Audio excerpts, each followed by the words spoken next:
Transcription number 292, Kailash Chandra, volume 14. I now come to the question of the role of the Planning Commission because this aspect has been brought up repeatedly in the course of the debate, and it is important that we should be clear about it.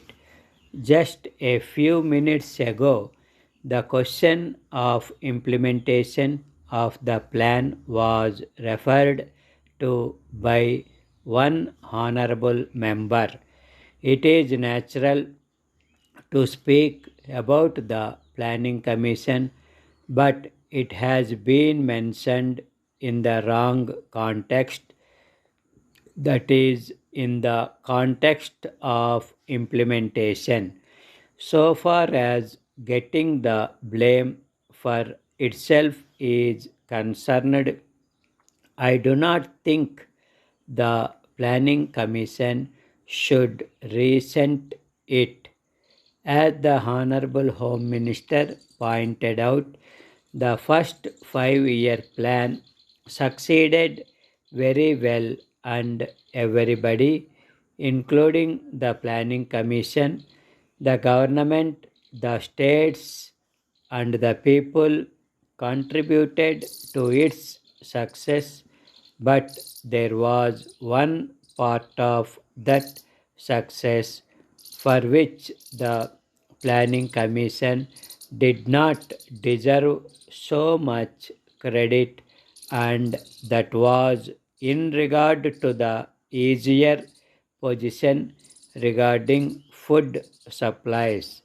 The principal credit for that should go to nature, yet the Planning Commission got the prize for it, which was not correct.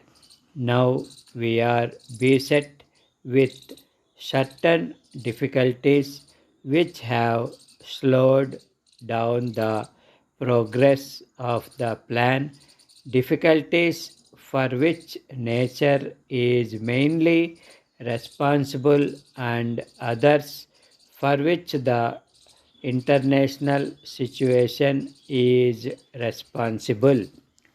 The Planning Commission had no control over the circumstances which gave rise to such difficulties, but there is a general tendency to link up anything that happens to the plan with the Planning Commission. Let it be very clearly understood that the Planning Commission has a certain set of functions to perform. It has specific terms of reference. There is a misapprehension which seems to be fairly widespread that the Planning Commission has the responsibility for the execution of the plan schemes. This is not true. The Planning Commission no doubt makes an assessment of the resources, determines priorities, formulates the plan, and reports on its progress from time to time. But its functions are always advisory, never executive. The Planning Commission stands outside the field of execution. I do not disclaim responsibility for anything that goes wrong with the plan or for any failure, because I stand here not only on behalf of the Planning Commission alone, but also on behalf of the Government of India. Therefore, if anything has gone wrong, we are responsible for it and nobody else. When we are discussing the Planning Commission, it is proper that this demarcation should be kept in view as to what the Planning Commission stands for and can bear responsibility.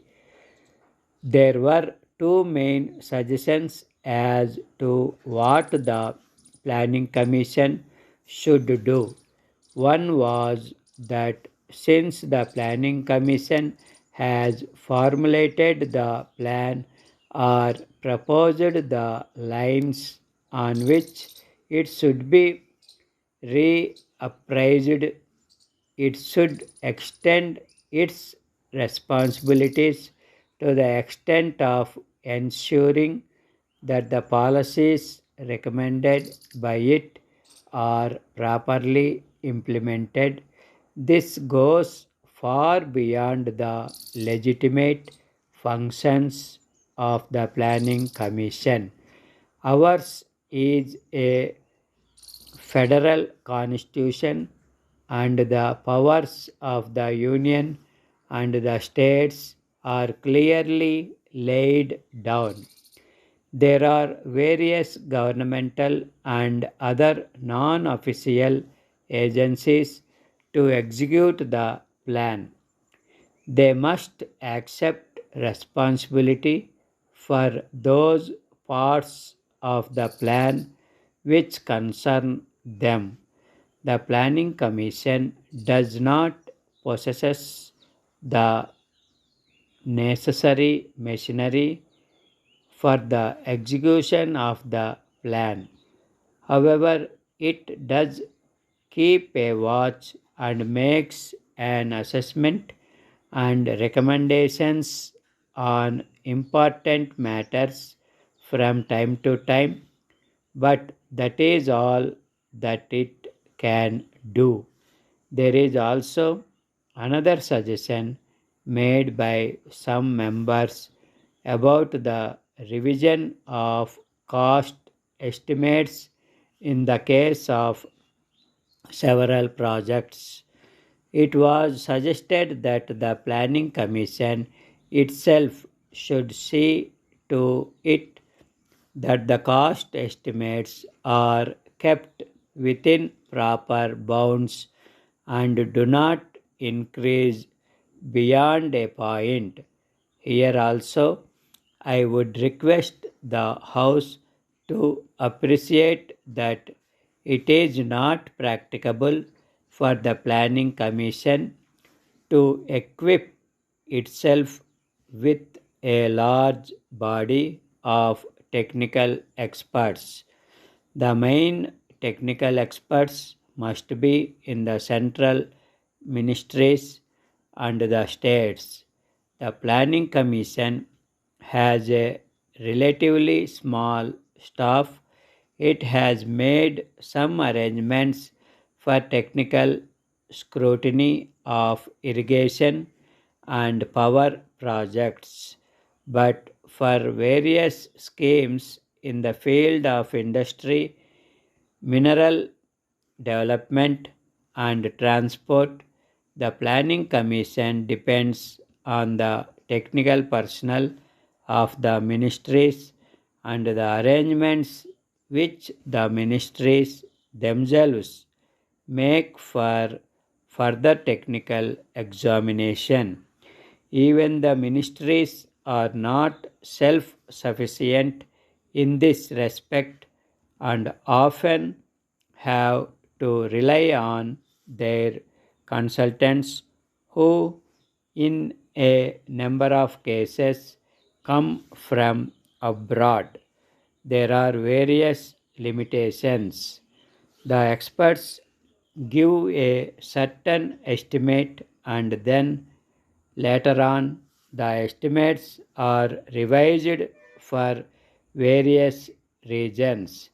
Maybe that after a fuller examination, certain other material and facts are revealed which necessitate a revision.